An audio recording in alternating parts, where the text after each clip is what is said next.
주차 가정에 대해서 나누고 있는데 오늘 나눌 말씀은 가정의 치유입니다.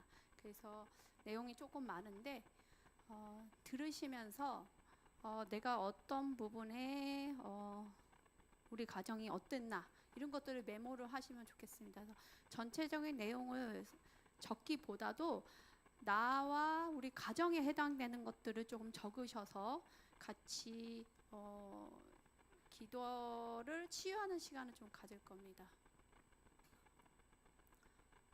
자, 챗GPT는 아니고 제가 쓰고 있는 인터넷 사이트에서 행복한 가족을 웃고 있는 가족을 그려줘 그랬더니 이게 나왔어요.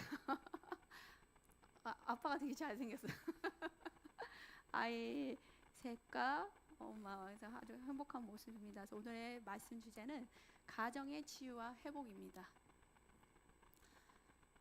PPT를 이제 좀 더 넘겨주시면 되겠습니다. 제가 지금 2주차 엮이는 가정에 대해서 얘기를 하고 있습니다. 어감이 좀 좋지 않아요.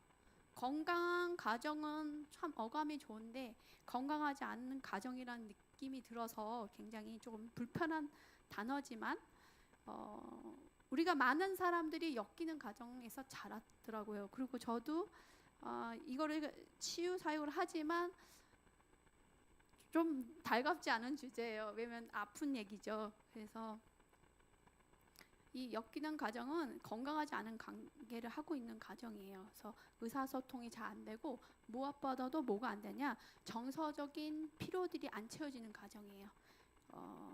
그래서 결국은 엮이는 가정에서 자란 사람들은 엮이는 결혼하잖아요. 그럼 엮이는 가정 또 만들어요.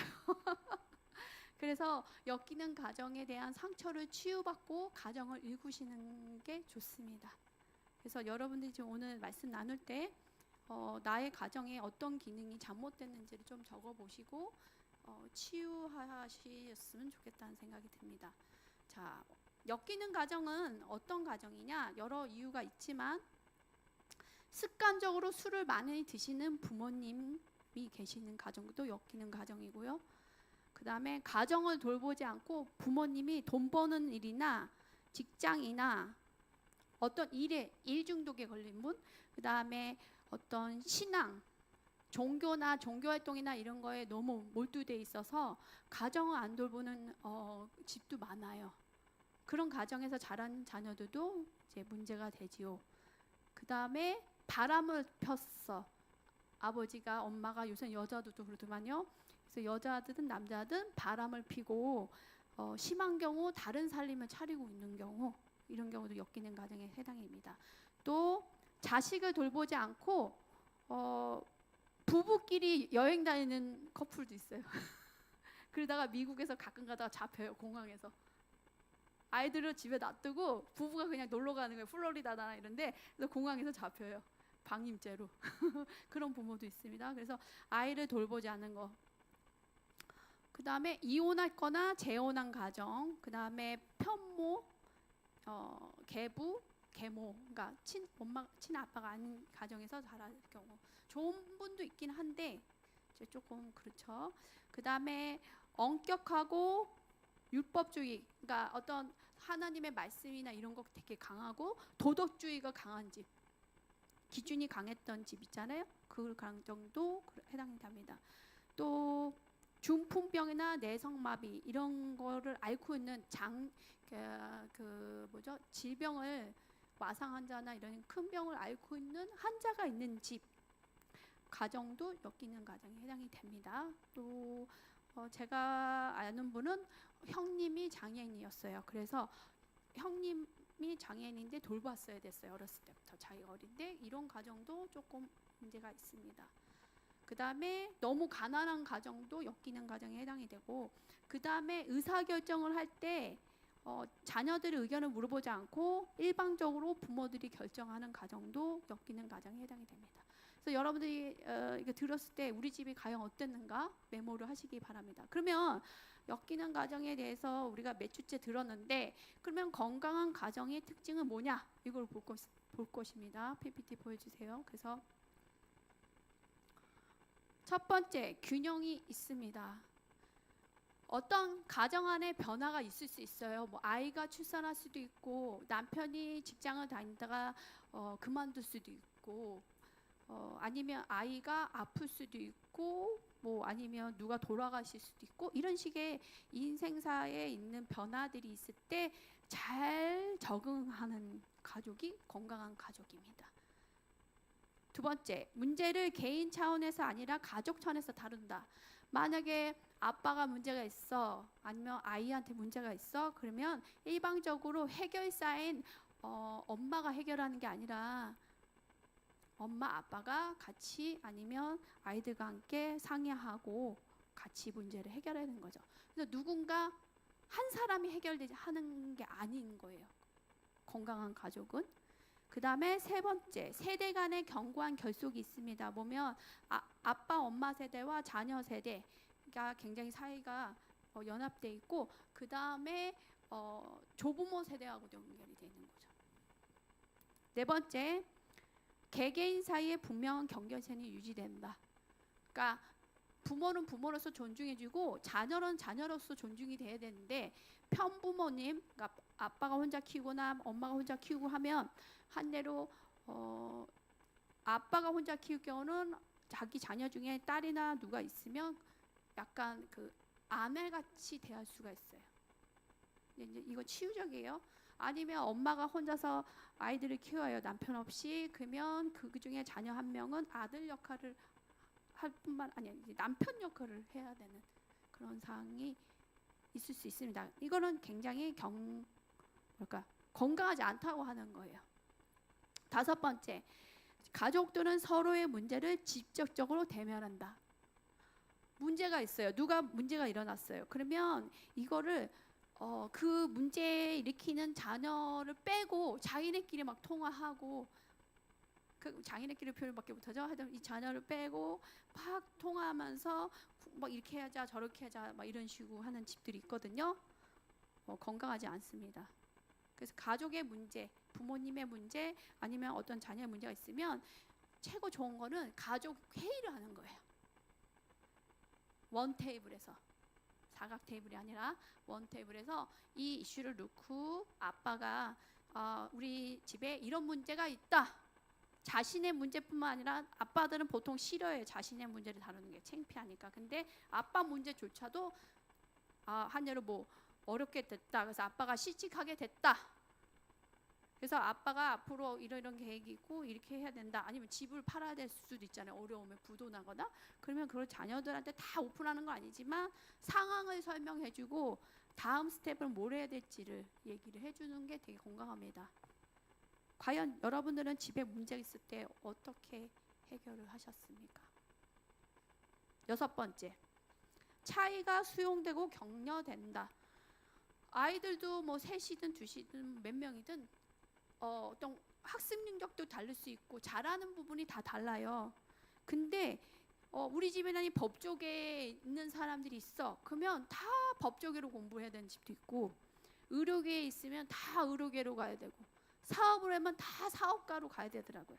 근데 하나님이 주신 어떤 부르심도 다르고 잘할 수 있는 게 다 다릅니다. 어떤 자녀는 공부를 잘 못할 수도 있어요. 대신에 운동을 잘하거나 찬양을 잘할 수 있고 여러 가지 모습이 있다는 거죠. 한 예로 저는 저희 언니가 굉장히 똑똑해요. 그래서 공부를 되게 잘했거든요. 근데 저는 그만큼 못했단 말이에요. 근데 엄마 아빠가 그거에 대해서 뭐라고 안 하셨어요. 그래서 여러분들의 어떤 차이가 수용되고 격려가 됐냐? 집에서. 일곱 번째, 다른 사람들에 대한 생각과 감정을 수용한다. 너 왜 그렇게 생각해? 이런 집 있잖아요. 왜 그렇게 생각해? 그 다음에 왜 그런 감정이 있어? 왜 화나는 거야? 막 이렇게 안 했나요? 네. 좀 다를 수 있어요. 감수성이 다르고 생각이 다를 수 있는데 그게 막 수용이 안 돼. 저 같은 경우는 지금은 조금 근데 조금 언니하고도 기질이 다르고 그랬는데 그거에 대해서 그렇게 막 부모님이 하지는 않으셨는데 상담을 해보니까 이런 것들을 수용 안 해줬던 집의 사람들이 굉장히 많더라고요. 여덟 번째, 각 사람은 그들이 다른 사람에게 주기도 하고 받기도 할 수 있다는 것을 안다. 이게 무슨 얘기냐? 주거니 받거니를 할 수 있는 거예요. 사랑도 주고 받고, 뭔가 칭찬을 주고 받을 수도 있고, 이게 안 되면 누군가 축복을 하거나 뭘 해줄 때 받지를 못해요. 잘 생각해 보세요. 내가 잘 주기만 하나, 잘 받기만 하나, 양쪽 다 있어야 되는 거예요. 9번째, 긍정적인 감정적 분위기를 유지하는 것을 최우선한다. 그러니까 이렇게 어떤 분위기가 긍정적인 감정이 인크레지 되게 하는 거예요. 집에서 어두운 분위기보다. 어떤 집은 엄마가 되게 아프셨대요. 그래서 항상 들어가면 그 기운이 있었대요. 어두운 기운. 그리고 불을 항상 이렇게 뭐라죠? 흐릿하게 켜고 계셨대. 그럼 집에 가면 어두운 거야. 항상 비 오는 날 같은 분위기. 그래서 자기는 밖에서 떠돌아다녔다는 거죠. 이 분위기를 만드는 건 누구죠? 1차적인 책임은 제가 봤을 때 엄마한테 있어요. 당연히 이제 밤에는 아빠가 나타나니까 아빠가 또 분위기를 만들 수도 있는데 1차적인 거는 엄마가 그런 분위기를 좀 만들어 가야 됩니다. 성령님의 임재의 분위기로. 그래서 엄마들은, 아내는 굉장히 이 감정이 주님 안에서 많이 이렇게 풍부해져야 돼요. 10번째, 가족이 가정을 살기종으로 평가한다. 가족들하고 이렇게 치유할 때 보면 원 테이블에 앉혀놓고 회의를 하거든요. 그래서 다이나믹을 봐요. 나중에 우리 교회도 한번 해봤으면 좋겠는데, 가족 신방을 가서 가족을 다 앉혀놓고 주제를 줘요. 주제를 줘서 이 사람들이 어떻게 반응하는지를 봐서 평가를 해요. 이 가족이 어떤 다이나믹이 있는지. 근데 건강한 가족은 살기 좋은 곳이다. 우리 집이 그렇게 말을 한대요. 여러분 집은 어떠세요? 살기 좋으신 곳입니까? 그렇게 될 거예요. 아멘. 11번째, 각자는 서로에게서 배우고 피드백을 장려한다. 중요해요. 내가 어른이니까 내가 아직 다야, 이게 아니라 어린아이한테도 배울 수 있는 것들이 있는 거예요. 그래서 서로에게 배우고 인정해주고, 아, 너가 그렇게 했는데 내가 처음 그거 했더니 좋았더라, 이렇게 얘기할 수 있는 거예요. 부모조차도 어른이지만 애한테 배울 수 있다는 거예요. 너무 아이디어한가요, 지금 얘기하는 게? 12번째, 개개인이 자신의 공허감을 경험한 것을 허락한다. 우리가 살다 보면 공허감이 있을 수 있어요. 그거를 왜 너 그러냐, 너 왜 우울해, 뭐가 이렇게 허한 표정을 져, 이거를 지적받지 않아요. 그냥 그런 마음이 있구나 하면서 도리어 지지해 준다는 거예요. 이런 가정이 건강한 가정입니다. 그러면 이런 앞전에서 말씀드렸던 이 역기능 가정에 있는 역기능 부모님 밑에서 자란 자녀들을 성인 아니라고 그러거든요. 들어보셨죠? 어른이 됐는데 아이야. 성인은 아니라는데 증상들을 계속 나열할 거예요. 잘 적어보세요. 자기에 해당되는 거 쓰셔야 됩니다.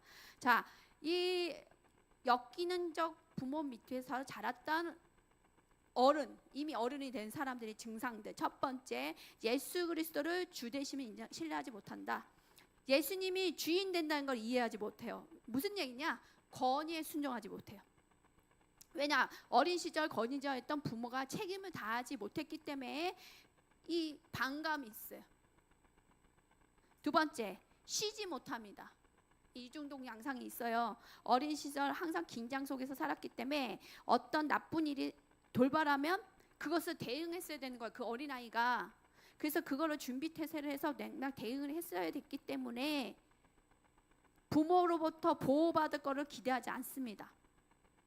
부모가 나를 보호해줄 거는 기대를 안 해요. 그래서 쉬지 못해요. 왜냐? 모든 상황을 내가 해결해야 돼. 세 번째, 역기능 부모 밑에서 자란 사람들은 돌 같은 마음이 있습니다. 이게 무슨 얘기냐? 다른 사람들을 잘 돌볼 수 있어요. 근데 내 마음에 누군가 들어온 건 싫어요. 왜 그럴까요? 상처받기 싫은 거죠. 내가 줄 수는 있어. 내 받지는 못한다. 그래서 뭐라고 얘기하면 고상한 순교자 같다, 이렇게 표현해요. 이런 표현을 쓰는데 아무도 안 하면 내가 하겠다, 이런 소리를 한대요. 네 번째, 역기능 부모 밑에서 자란 사람들은 인생을 즐기지 못합니다. 하나님이 주신 그 인생에 즐거움이 있는데 이 자그마한 것도 즐기지 못해요. 정정긍긍 하루하루를 막 뭔가 쫓기듯이 살아요. 그래서 연휴나 휴가를 가지 못합니다. 그거를 휴가를 가면 죄책감이 있어요. 저는 이 부분이 있었어요. 저희가 은하 목사님과 제가 있어서 어느 순간에 하나님이 선교제 있을 때 1년에 한 번씩은 휴가를 가게 하셨어요. 일주일이든 3일이든 이거를 브레이크 걸게 하시더라고요. 그러면서 내가 하나님이 이러셔서 내가 너의 아버지인데 자녀가 고생하는데 휴가도 주기 싫어하겠니? 이렇게 물어보시더라고요. 그래서 휴가를 가라. 그러면서 재정도 주시고 그래서 어떨 때는 다른 나라로 가기도 했습니다. 근데 참 지혜로웠던 게 주변의 선교사님들이 병이 막 암병에 많이 걸리셨는데 지역적으로 너무 힘드니까 1년에 한 번 이상씩 꼭 나가라고, 안 그러면 몸 망가진다는데 저희들이 크게 몸은 망가지지 않았습니다. 5번째, 남을 조종하려 든다. 왜냐면 어린 시절 이 가정 환경이 좋지 않아서 가정의 모든 일들이 통제하고 싶었던 거예요. 무슨 얘기냐? 가정이 불편한 소란이 있고 감정 대립이 나고 이런 것들을 어떻게 무마를 시켜야 돼. 한 예로 엄마 아빠가 싸웠어. 그래서 엄마가 막 아빠랑 싸우고 나서 맨날 울어요. 그러면 이 딸이, 그 아들이 엄마의 이 감정이 차분해지게 할 수 있는 방법이 뭔지 고안을 해요. 이해 가세요? 그래서 어떨 때는 막 집안일을 해주고 어떨 때는 막 공부를 잘해서 성적표를 대서 하고 아니면 뭐 맛있는 거를 해드릴 수도 있고 이렇게 된다는 거죠. 건강하지 않아요. 그때 이게. 엮이는 가정의 유형을 좀 설명해 드릴게요. 잘 들으셔야 돼요. 이거 약간 헷갈려요. 첫 번째, 외딴섬. 우리 집은 과연 어떤 유형이었는지 보겠습니다. 외딴섬을 보면요, 한 예로 남태평양을 위성으로 사진을 찍는다 생각해 보세요. 남태평양에 뭐가 있죠? 섬. 네시라는가요? 섬을 폴리네시아 무슨 네시아 이렇게 표현하던데 하여튼 섬들이 많아요. 남태평양에. 그러면 그거를 위공에서 하늘에서 딱 찍으면 어떻게 보이면 함께 있는 것 같이 보여요. 이해되세요? 눈으로 봤을 때 함께 있는 것 같이 보이지만 막상 함께 있는 게 아니라는 거죠. 우리 가족이 그럴 수 있다는 거예요. 가족이 같은 집에는 있어. 근데 교류되는 것도 없고 소통하는 것도 없고 가족이라는 이름, 무슨 성씨라는, 아니면 누구와 결혼했다는 그 안에 법정 안에서만 있지 각자인 거예요. 각자. 밥도 같이 안 먹고 개별적이에요. 그래서 그런 얘기죠. 너는 들어오면 이런 얘기 하잖아요. 부모님들이. 그거 뭐라 하죠? 그 하숙집이냐? 그런 집. 어떤 집은 엄마 아빠도 별개로 방을 쓰더라고요. 그래서 막 교류 없는 집. 이런 게 외딴섬입니다. 그래서 이 외딴섬은 가장 심각하고 불안한 가족이다.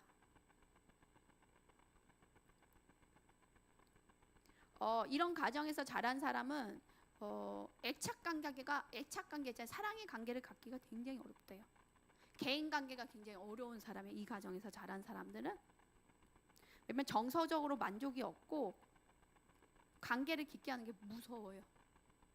2번째, 세대 간의 분열입니다. 이게 무슨 아빠 엄마 세대와 자녀 세대가 있는데 엄마 아빠 세대와 자녀 세대가 관계를 잘 못하는 거예요. 감정적 교류도 없고 관심도 없어. 그러다가 갑자기 자녀 세대가 자녀를 낳은 거예요.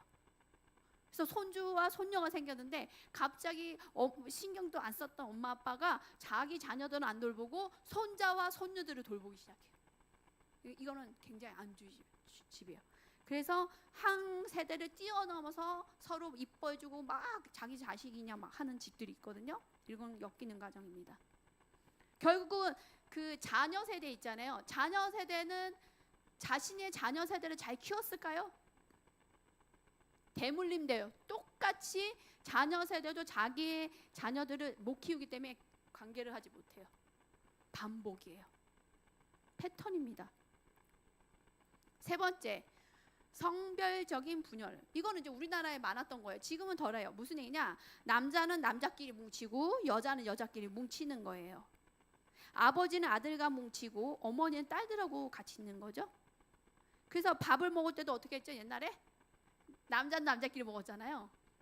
옛날 그러지 않았나요? 지금도 그런 집 있을 수 있어요. 남자끼리 먹고 여자는 여자끼리 먹고. 그 다음에 부엌은 여자만 가는 곳. 남자는 부엌 근처에 가면 안 돼. 이런 집 아직도 있더라고요. 이런 식의 성별적으로 나누는 거. 외국에도 있답니다. 이게 우리나라만 있는 게 아니랍니다. 근데 건강한 가족은 원래 그 뭐죠?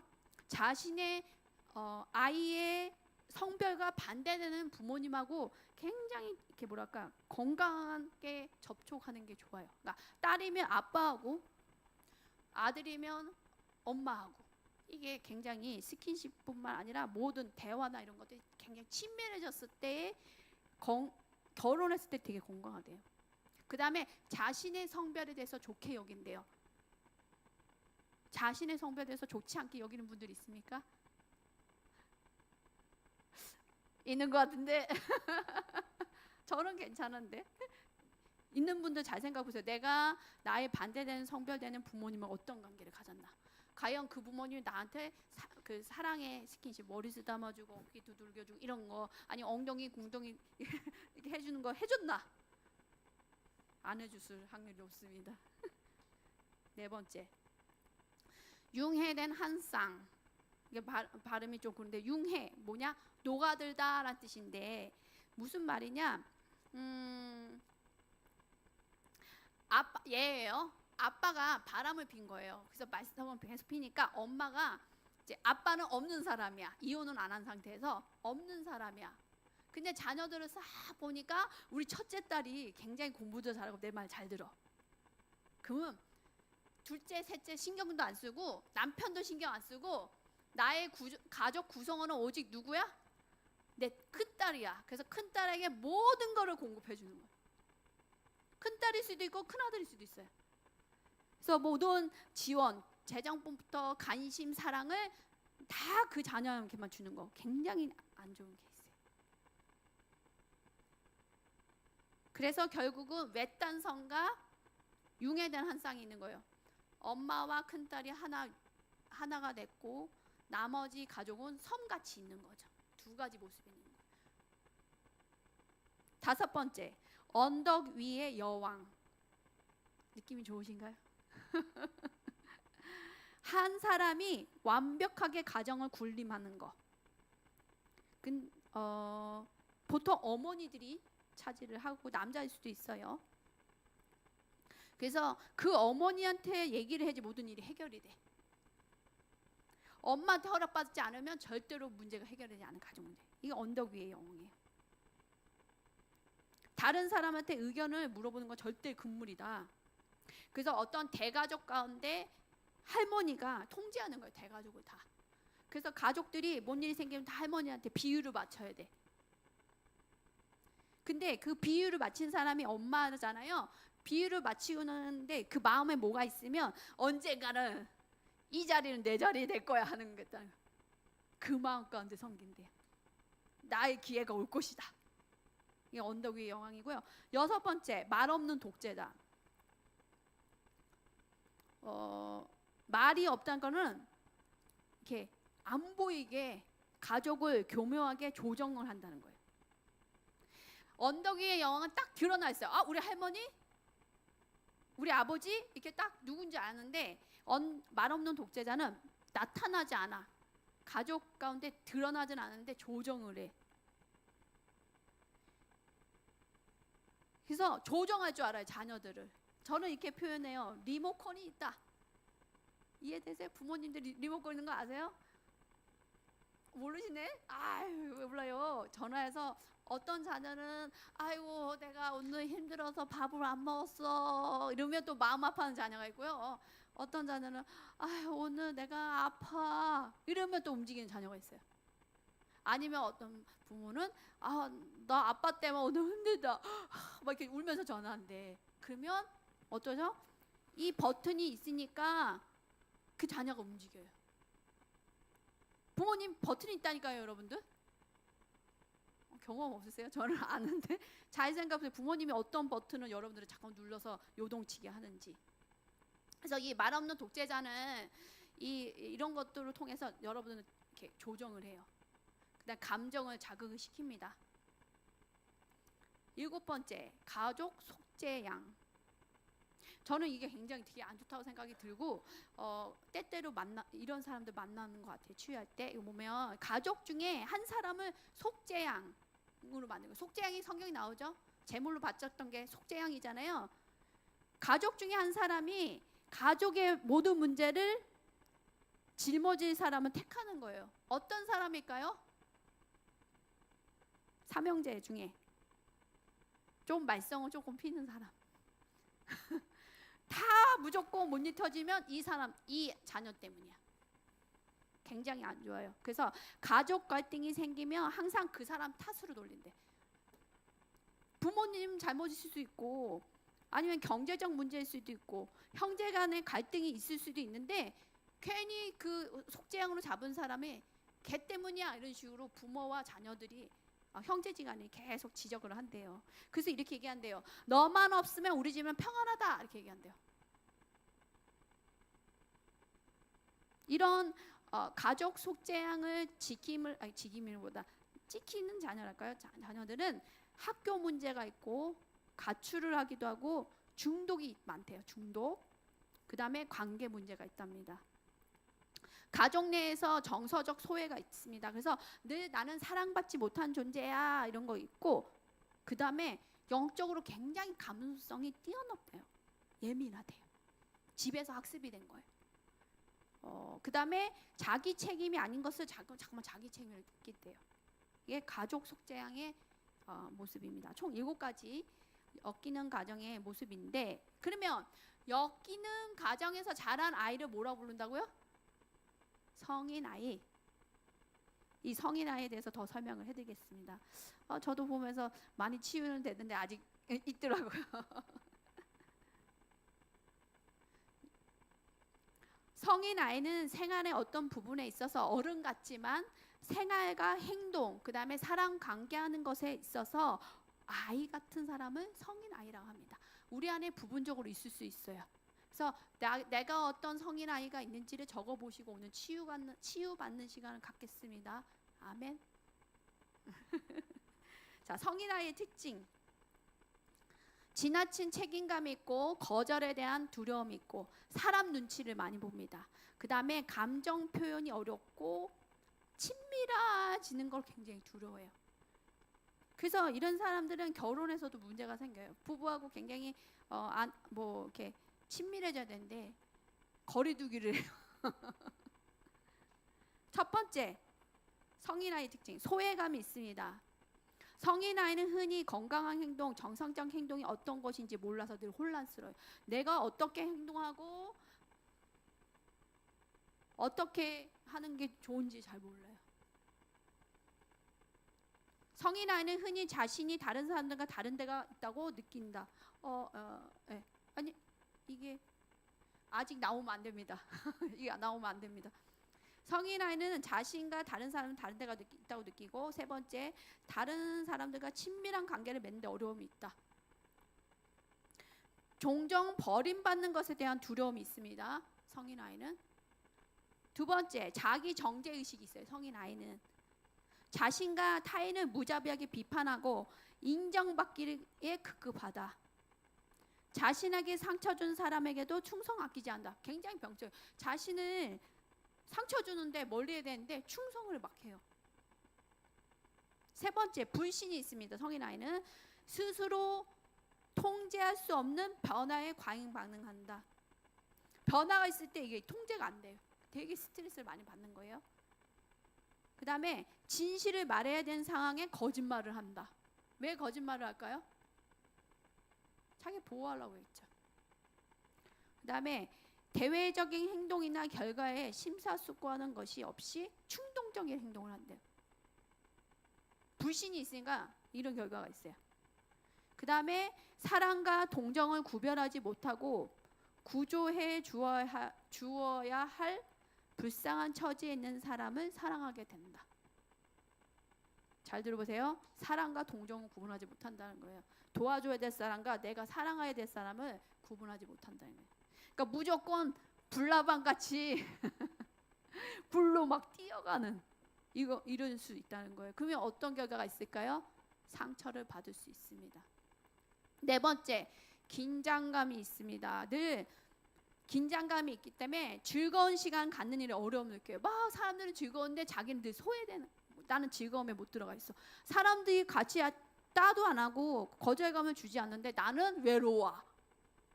이게 성인 아이 특징이에요. 두 번째, 자신을 너무 심각하게 취급을 합니다. 난 심각한 아이야. 그 다음에 어떤 일을 시작해서 끝까지 마무리하는데 어려움을 느낍니다. 그 다음에 타인 평가에 민감하고 많이 의식한다. 지나치게 책임을 지려 하고 지나치게 무책임하다. 양극단이에요. 책임을 너무 지려고 책임도 안 지기도 해. 그러니까 막 업앤다운일까요? 극단으로 갑니다. 다섯 번째, 두려움. 자신의 아이가 자주 위기에 처했던 성인의 아이들은 두려움을 알고 있다. 이 두려움이 있으니까 어떤 반응이 있으면 몸에 신체적 반응이 있어요. 두려움이 올 때 신체적인 진짜 뭐 배가 아프거나 머리가 아프거나 뭐 무드러진다는 거랑 이런 식의 반응이 있어요. 여섯 번째, 불안감. 위험이 존재하지 않는데 위협이 사소한 것인데 굉장히 무력감과 무서움을 많이 느껴요. 그러니까 변화에 좀 두려워하겠죠. 그러니까 뭔가 새 일을 행할 때 적극적으로 할 수 있을까요? 없을까요?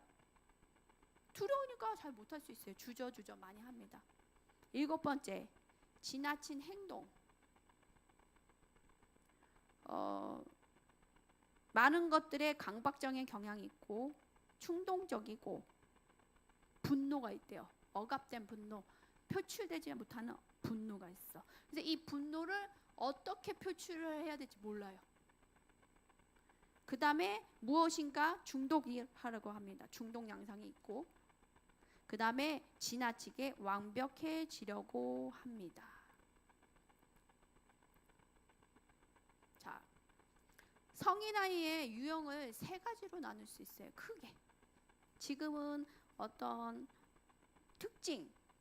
특징이었다면 유형 세 가지. 첫 번째 볼게요.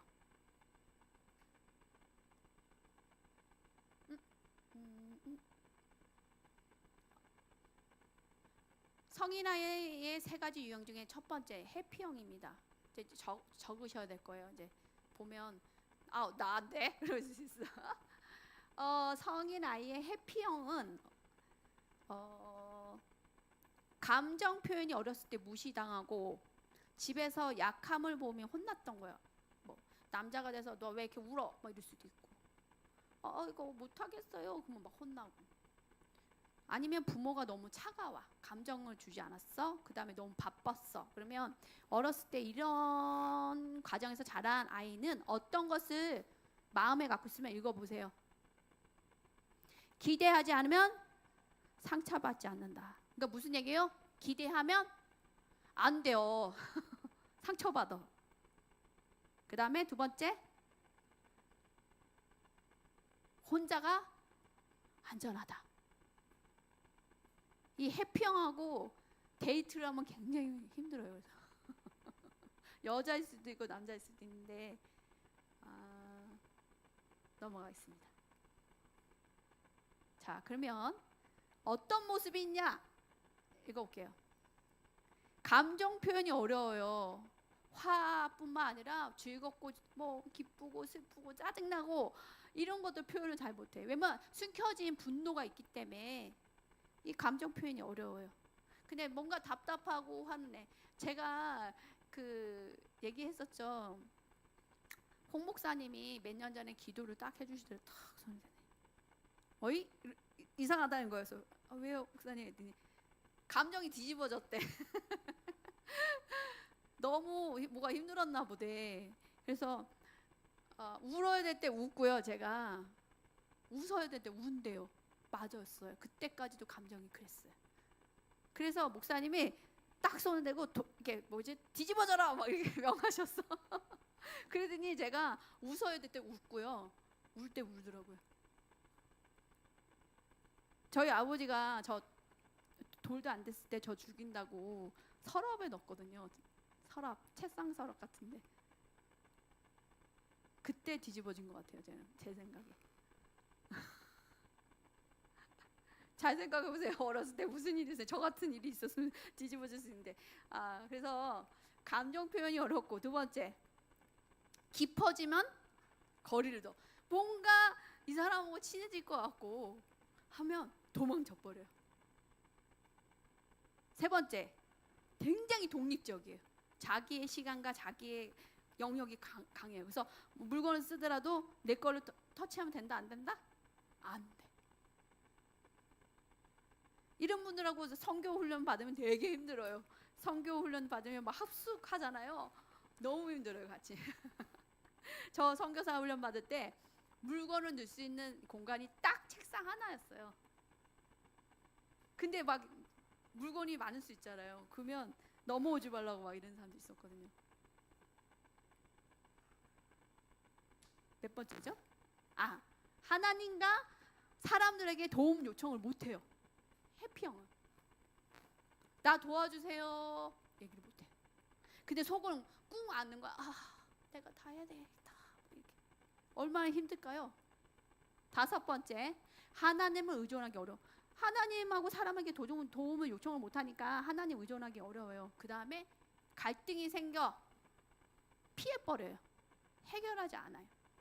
이게 회피형입니다. 그러면 이 회피형이 갖고 있는, 정리해 보면요, 표를 보여주세요. 이거 조금 이렇게 들어가야 되겠네요. 나 목사님. 네. 자, 정리해 보면 어린 시절 경험이 얘예요. 울면 혼났어. 그러면 어떤 신념을 갖고 있으면 감정을 표현한 것은 위험해. 그래서 어른이 되면 감정이 차단돼 있어요. 저는 우리 집에 아빠 상황상 아빠가 감정 표현을 못 하겠어요. 굉장히. 그래서 제가 막 억압이 많이 돼 있었어요. 그래서 예수님 믿고 많이 울었던 것 같아요. 막 울어요. 그래서 왜 울지? 뭐가 힘든 거야. 두 번째, 부모가 차가워요. 사랑을 많이 안 줬어. 그러면 어떤 신념을 갖고 있으면 기대하면 상처받는다. 이게 하나님한테도 있고 가족 관계 속에서 기대하지 않아요. 어떨까요? 그러면 늘 우울하겠죠. 그 다음에 어떤 행동을 하면 거리두기를 늘 해요. 그래서 누군가 가까이 오면 불편해. 그래서 자기가 거리를 둬버려요. 세 번째, 역할을 강요받아요. 부모님이 자꾸만 어떤 역할을 강요를 해버리면 나는 약하면 안 된다라는 정의를 갖고 있어요. 그리고 나서 과도한 독립, 내가 독립적으로 모든 거를 해결해요. 그러면 어떤 양상이 있냐? 고아의 영이 있는 것 같이 모든 일을 하나님한테 의존하지 않고 내가 해결하려고 그래요. 그러면 하나님과의 해피형 성인 아이가 갖고 있는 하나님과의 반응을 좀 볼게요. 넘겨주세요.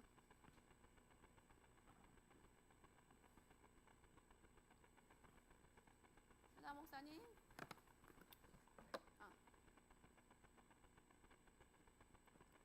첫 번째, 하나님을 믿지만 깊이 의지하지 못한다. 제가 나름대로 주님을 만나고 선교사를 갔는데 드러났어요. 제가 드러났어요. 그래갖고 내가 하나님 믿는다고 했는데 믿지 않는 부분이 있더라고요. 그것 때문에 충격이었어요. 얘기를 지금 시간이 있으니까 짧게 얘기할게요. 하나님이 초막절에 이스라엘을 가라오셨어요. 갔는데 느낌이 이상했어요. 뭔가 안 좋은 일이 일어날 거는 걸 빨리 알아. 그랬는데 결국은 여차저차 시간이 가고 그 호텔 옆에서 살인 사건이 났어요. 그래서 칼부림 사건이 난 거죠. 근데 중요한 거는 그 식당에 밥을 먹으러 가기로 했던 거예요. 은하 목사님하고. 근데 이제 저녁 시간이 돼서 은하 목사님한테 그 식당 오늘 가보고 싶어. 은하 목사님. 다른 때는 다 가주거든요. 근데 안 된대. 그날따라 막 화를 내셨나? 하여튼 나도 막 싫다 그랬어. 근데 결국은 그 뭐죠? 안 갔어요. 그래서 안 가서 다른 식당을 갔는데 갑자기 경찰들이 막 반대로 막 가더라고요. 그 호텔 식당 옆으로. 그래서 사이렌 소리가 나길래 빨리 호텔로 가야 되나 보다 했어요. 근데 테러가 났나 보다. 그래서 가고 있는데 호텔 길이 예수님 계셨을 때도 있었던 도로예요. 그러니까 옛날 도로인데 막 이슬람 사람이 그 남자가 막 그러니까 이슬람이 아니라 그 중동 남자가 뛰어오더라고요. 너무 무서운 거야. 불이 다 꺼져 있는데 저 남자가 왜 우리한테 다가오지? 막 그러는데 남자가 탁 오더니 너 어디 가? 그러더니 우리 호텔 가. 그래? 호텔까지만 가. 이러는 거죠. 왜요? 근데 지금 칼부림 났어. 그래서 사람이 죽었어. 그래서 호텔을 이제 숨어서 들어갔어요. 근데 어떤 일이 났으면 발음이 났어요.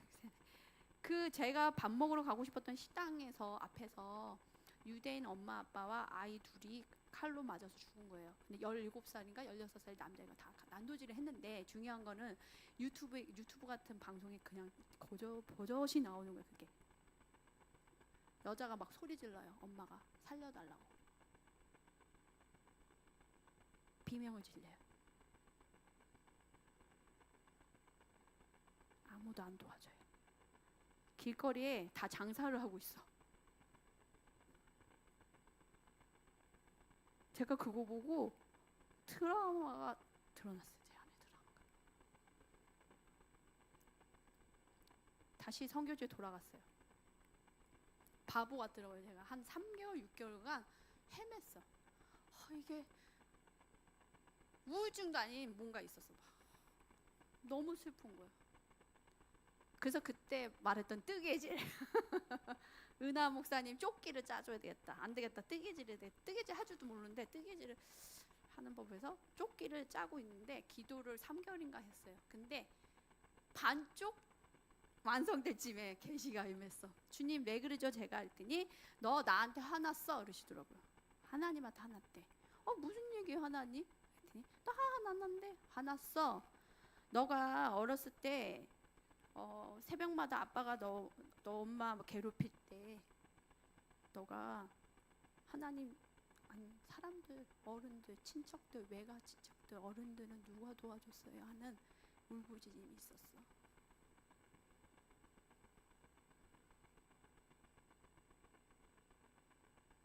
그래서 너가 보호해주지 않은 거에 대한 어른들이 보호해주지 않은 거를 엄마를 보호해주지 않은 거에 대해서 화가 있어. 그거하고 무슨 상관이야 하나님? 그랬어요. 그 예배 드리러 가는 총도 없고 무기도 없는 선량한 유대인 엄마 아빠와 아이를 유모차에 싣고 가는 아이들이에요. 1살, 2살, 3살 이렇게 어린애들. 걔네들 다 죽이는 그 하나님? 밉더라고요. 우리 엄마도 그렇게 하고 그 사람들도 그렇게 죽이잖아요 하나님. 그래서 내가 미친 사람 같이 울더라고요.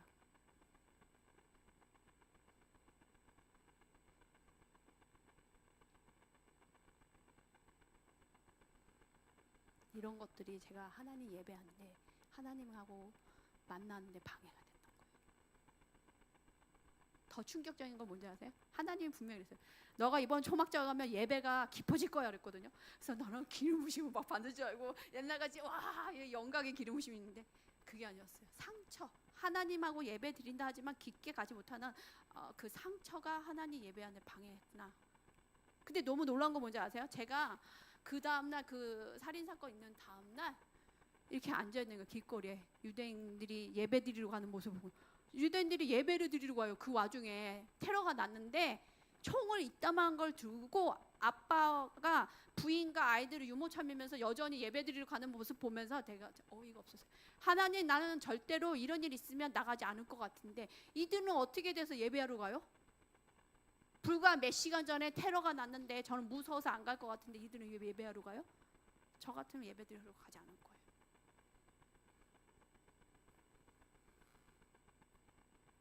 총이 있단 말이에요.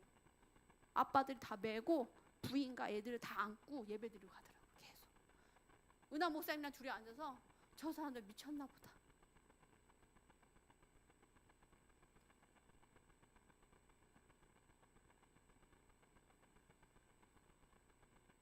결국은 미친 사람 같이 하나님하고 싸우고 치유가 됐습니다. 제가. 그래서 쫓기가 완성이 안 됐다는 슬픈 소식입니다. 은하 목사님이 쫓기를 못 잊게 됐어요. 반쪽만. 계시가 임해버렸기 때문에. 그러고 나서 예배가 얼마나 달콤하고 좋든지 하나님하고. 예수님 믿지 않았을 때 일인데도 내가 원망하고 들어 하나님을. 자, 첫 번째, 하나님을 믿지만 깊이 의지하지 않는다. 저예요, 저. 두 번째, 기도보다 행동은 선호한다. 기도하고 움직여야 되는데 내가 먼저 방책을 세워서 해결을 하려고 그래. 세 번째, 문제를 스스로 해결하려 하고. 네 번째, 기도는 하지만 감정 고백이 없어. 차가운 상태에서 눈물 흘리는 게 불편해. 그 다음 누군가 눈물 흘리면서 기도하는 게 불편해. 다섯 번째, 도움 요청이 어렵다. 하나님도 바쁘실 텐데 내가 뭐 도움을 구해야 되나? 그리고 여섯 번째, 은혜보다 책임을 강조. 겉으로는 성숙해 보이지만 내면은 여전히 혼자 버티는 구조예요. 그렇잖아요. 일 잘 처리하면 되게 성숙해 보이죠. 근데 내면에는 내가 혼자 버티는 구조를 갖고 있는 거예요. 고아형하고 연관이 있어요. 제가 이런 부분 굉장히 강했어요. 30살 때부터 부서뜨리셨어요, 하나님이. 30살까지는 제가 어떻게 일해보고 공부하고 제 삶을 영위해보고 집안일도 어떻게 도와드리려는데 하나님이 다 버리고 신학교 가라 그러셨거든요. 일곱 번째, 하나님의 주권 강조 설교의 불편함. 하나님은 모든 걸 다스리시고 하나님이 말씀하신 대로 살아야 됩니다. 이런 설교가 굉장히 불편해, 이 사람들은. 여덟 번째, 맡기라. 우리 늘 하잖아요. 주님께 맡기세요. 이게 불편해. 왜냐면 내가 해결해야 되는데 자꾸만 맡기래. 아홉 번째, 헌신 요청에 내적 경계가 잡는 거. 교회에서 맨날 헌신하면 싫어. 권위자에 대한 상처가 있으니까. 이게 회피형입니다. 그러면 두 번째, 불안형. 불안형은요, 부모가 일관성이 없어요. 사랑해주고 이런 것도 일관성이 없고, 사랑이 조건적으로, 그러니까 잘하거나 공부를 잘하거나 이랬을 때만 사랑을 해줬고, 그 다음에 버림받은 경험이 있으면 불안형 성인아이가 됩니다. 내면에 어떤 얘기가 있으면 읽어볼게요. 보세요.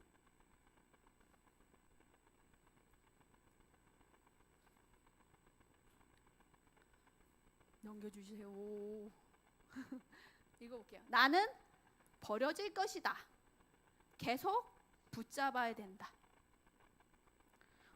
그래서 어떤 모습이 있으면 과도한 애정 욕구, 거절에 대해서 민감하고 상대의 반응에 과잉 해석해요. 누가 이렇게 반응하면 과잉 해석해. 그 다음에 넘겨주세요.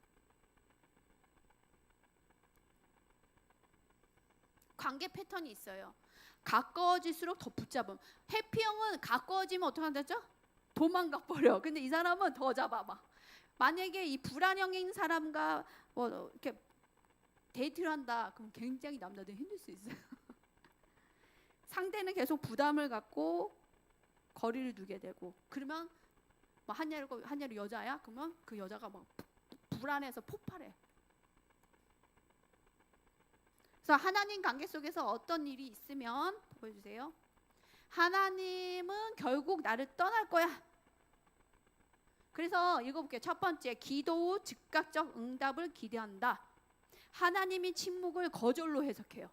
하나님의 때가 있는데 그때까지 기다리지 못하고 내가 막 우랄랄라 웃어 막 작정 기도를 했어. 그러면 응답이 없어. 그러면 하나님 나 거절했네 이렇게 생각한다. 왜 지금 이슬들이 그러죠? 여기에 해당되세요? 두 번째, 응답이 늦으면 내가 뭐 잘못했나? 저는 이거 많이 들어요. 성도분들이 내가 뭐 잘못한 게 있나 봐요. 응답이 없어요. 이렇게. 세 번째, 이거 뭐예요?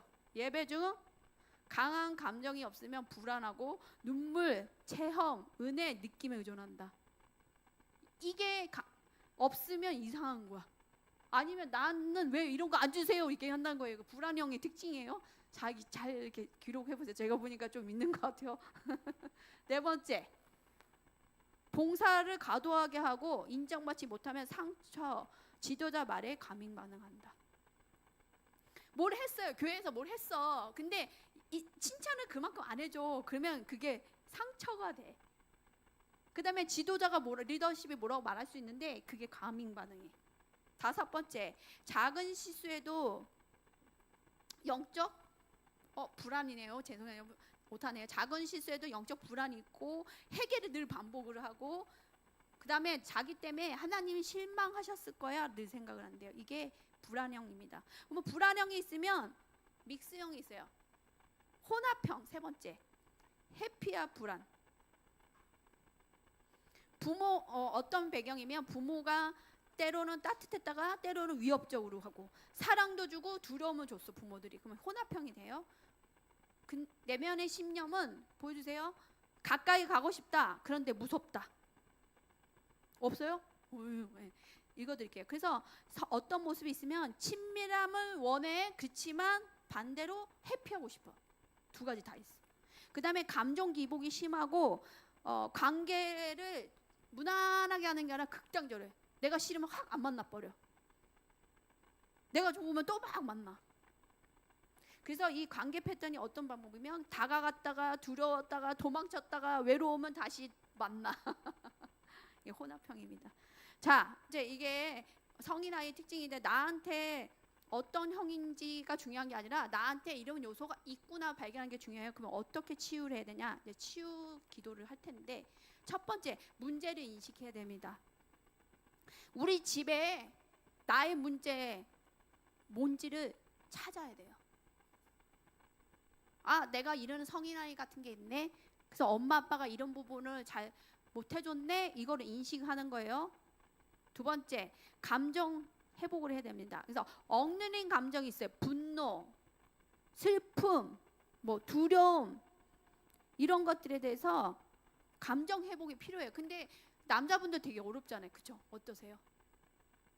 잘 되세요? 안 되는 것 같아. 저도 잘 안 돼요. 그래서 뭘 해야 되냐? 이거 추천해드려요. 감정 표현하는 거. 일기를 쓰세요. 일기. 저도 쓰고 있어요. 지금 작년부터 이렇게 감정 표현이 이상하게 자꾸만 나와서 일기를 써야 된다. 아, 난 슬프다. 뭐 어쩌다. 하나님한테 써요. 감정을. 그 다음에 치유 사역을 받으셔야 돼요. 내적 치유 사역. 제가 사역해드리잖아요. 기도 사역을 받으셔야 되고, 그 다음에 3번째, 진짜 중보해주고 기도해줄 수 있는 믿을 만한 사람만이 아니라 한 사람한테 자신이 지금 느끼는 감정들을 얘기하래요. 저도 보니까 작년에 전문 상담가 그분이 많이 들어주셨어요. 그래서 굉장히 해소가 됐었거든요. 그래서 이게 필요하고, 3번째, 역할에서 벗어나기. 내가 어렸을 때 맡았던 어떤 희생양일 수도 있고 영웅일 수도 있고 아니면 투명인간, 가족 내에서 투명인간 취급당하는 사람도 있잖아요. 아니면 희생양, 이런 식의 그 역할이 나는 아니야. 벗어나야 돼요. 더 이상 그 자리에 있으면 안 돼요. 한예로 융해된 한상에서 말했던 엄마가 자꾸만 그 어떤 자녀를 배우자인 양 모든 거를 다 기대한다. 그러면 그 자리에 있으면 안 돼요. 이제 더 이상. 4번째, 경계선을 세우기. 건강한 가정은 경계가 분명하다고 그랬어요. 그래서 이 경계선을 넘어오면 얘기를 해야 돼요. 여기까지다. 넘어오시면 안 됩니다. 이렇게. 그 다음에 폭언을 하거나 통제하고자 하는 것들은 잘못됐다고 얘기할 줄 알아야 돼요. 부모님한테. 5번째, 용서하기입니다. 이게 최고 중요해요. 용서하기. 그렇게 나를 힘들게 했던 부모님들 경계선을 넘어서고 나의 감정과 이런 걸 해소시켜주지 못했던 부모를 용서하기. 6번째, 새로운 관계 패턴 훈련. 뭐냐? 건강한 의사소통하는 법을 배우셔야 됩니다. 저 때문에 은하 목사님 많이 힘들었어요. 제가 단순하대요. 막 기뻤다가 화를 낸대. 중간 영역이 없다고 맨날 그랬어요. 그래서 그래? 나름대로 많은 것 같은데 아니래. 그래서 이제 이거를 왜 그런지를 찾아갔어요. 그래서 건강 의사소통, 내 감정과 이런 거 표현하는 연습. 이러면 나 힘들어, 이러면 짜증나, 이러면 불안해, 이러면 두려워, 이렇게 말하는 거. 그 다음에 중요한 거예요. 충돌을 피하지 않는 거. 부딪히는 걸 피하면 안 돼요.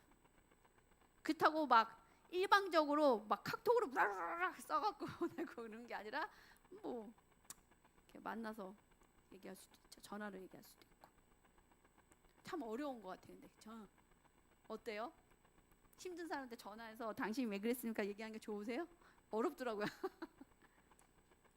7번째, 왜곡된 하나님 이미지 치유를 받아야 된다.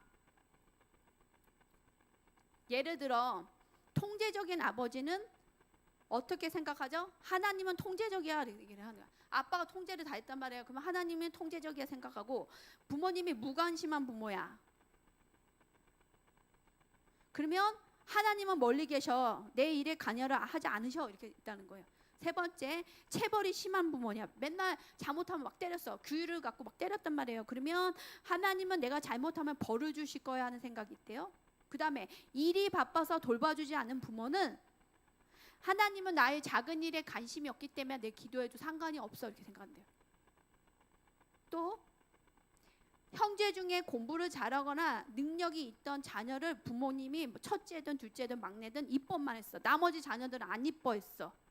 그러면 하나님은 나에게 관심이 없다고 생각한대요.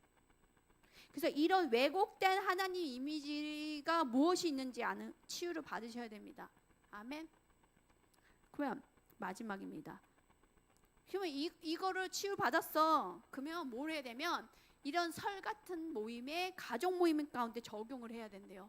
그래야지 풀린대요. 어떻게 적용하면 만약에 가족 모임 가운데 상처 준 사람 있으면 당신 때문에 뭐 해서 용서합니다 하거나 더 좋은 거는 부모가 자녀들한테 미안하다고 얘기하는 게 최고 좋대요. 이 설 연휴 때 해보세요. 어른이 먼저 사과를 하는 거예요. 어른이. 어떤 집은 그렇게 했더니 화해가 일어났대요. 그 다음에 축복을 선포하랍니다. 가족 모임에 대해서. 여러분들이 만약에 가족 모임에서 선포를 못하면 기도를 하세요. 설 연휴 때 하나님 우리 가족이 화해되게 하고 오해가 없게 하시고 희생양이 없게 해주시고 뭐 저거 축복하시고. 그 다음에 가게에 흐르는 부정적 언어를 끊어라. 어떤 말들이 있어요. 이런 것들을 끊고 회개하는 거예요. 주님, 우리 가족 안에 원망과 불평 뭐 이런 말을 많이 하는데 회개합니다 하면서 끊어내라고 합니다. 아멘. 네, 치유기도를 하겠습니다.